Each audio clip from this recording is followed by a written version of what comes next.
Welcome to Spy Gazette Radio. Guru says, "Greetings, my fellow politiconauts. Over the years I have hammered away at the lunacy of political and social policies which are forced upon the masses in the name of advancement. I have watched as factions move the goalposts and change the definitions of peace, God, religion, sex, enemy, privacy to a place of unimaginable proportions. Western governments have attempted to manipulate and manage world financial affairs while juggling social discourse and increased governmental intervention in privacy of citizens. Growth of government social programs and deeper tax grabs to maintain government growth status, placing heavier burdens on lower income families. Welfare and social programs costs soar. Employment remains stagnant. Cost of protecting freedom increases, and financial obligations of aid around the world draining financial coffers at an alarming rate. I have listened as agent provocateurs prognosticated their maniacal dreams. Infiltration of free speech and media services have provided a huge platform to those who wish to destroy the very institution which gave them voice and freedom. Tired and huddled masses are beginning to listen to their insanities, many becoming information zombies. Those who read my opinion pieces well know my lack of respect for mainstream media, the rating whores of our society. These news propaganda machines have been spewing party line politics with little regard for truth. Sooner or later, their bubble bursts and they hit by a loss of ratings, which equates to revenue. The people are beginning to speak, but not in enough mass as of yet. Check out the headline on the site, "More Bad News for the MSNBC. Freedom, it turns out, is not free, and if not managed properly, could be the enemy of us all. Free speech does not give anyone the right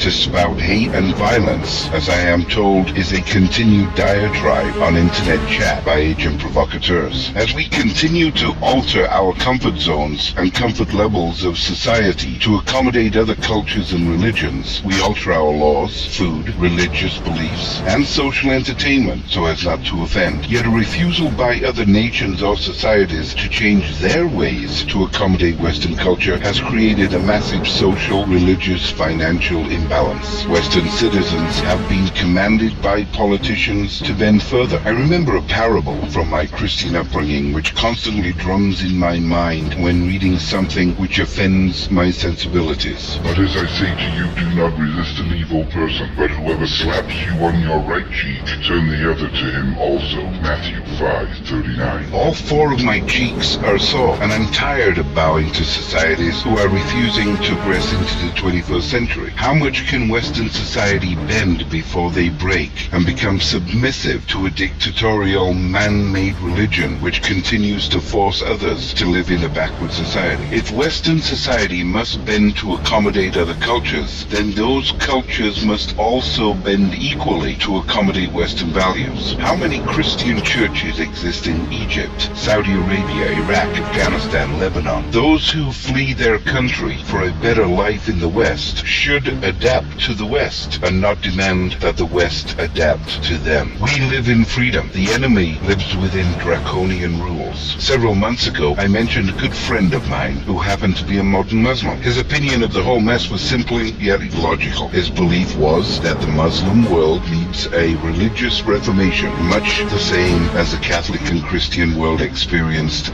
some 450 years ago. Without a reformation of Muslim faith, the old hateful clerics who rule by religious threat and intimidation, much like Catholic clerics did prior to the Reformation, shall continue to shape a sick religious society, and eventually Muslim friendship with the West shall be impossible. Scanning the daily news, I was impressed with the advancement of a young lady who had been subject to an attempted assassination by the Taliban. Voices such as hers are what will cause this reformation. And check the headline, a Pakistani teen shot by Taliban celebrates 16th birthday with UN address. Unfortunately, the plight of women in the Middle East continues to be a major problem for anyone who has compassion for women or children. I actually agree with G.W. Bush when he said that it was imperative to win over the hearts and minds of citizens who are oppressed. This was the seed for the Arab Spring and subsequent uprisings in the Middle East and elsewhere. Check the headline, women face new new Taliban-style edicts in Afghanistan. I continue to shake my head when reading anything coming out of the UN. Without doubt, the United Nations consists of the most corrupt politicians and religious leaders one could ever imagine. They're a den of thieves, a cabal of evil. Talk about putting the fox in the henhouse. Check the headline: Iran to lead UN-linked forum on disarmament at the end of the month. I was buoyed by the news that the US are withholding arms to Egypt, as well as not supplying Syrian rebels with serious weaponry, at least not officially. Check the headline: US delays delivery of F-16s to Egypt. I've also mentioned a number of times over the years for society to be careful what government attempts to have you focus upon. Governments consistently use the smoke and mirror tactic to take your attention away from their actual actions, such is the case with the United States deficit. While Obama huffs and puffs about his political road forward and his desires to finalize Obamacare and the continued destabilization of the American dream, his administration, in cahoots with lawmakers, quietly increased the debt burden to every citizen. Check the headline: Debt ceiling quietly raised $51 billion with no vote. Yeah, Obama's unelected bureaucrat, Treasury Secretary Jack Lew, just unilaterally hiked the national debt of the United States another $51 billion.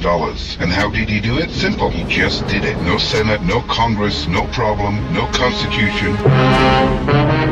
How secure is your email? Obviously, it's not that secure.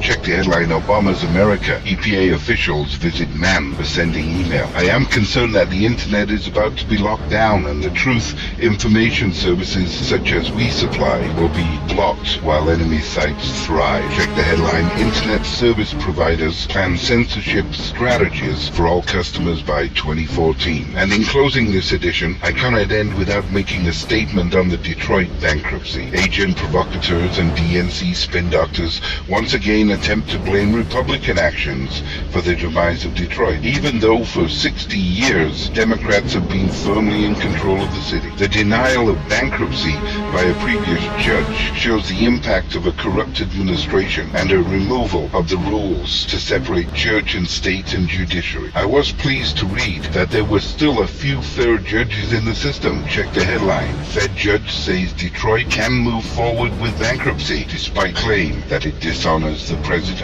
If you have an opinion or editorial which you wish to share, we invite you to contact us and let's get you circulated. VOCR2012@gmail.com. That is all from Guru Says on Spy Gazette Radio.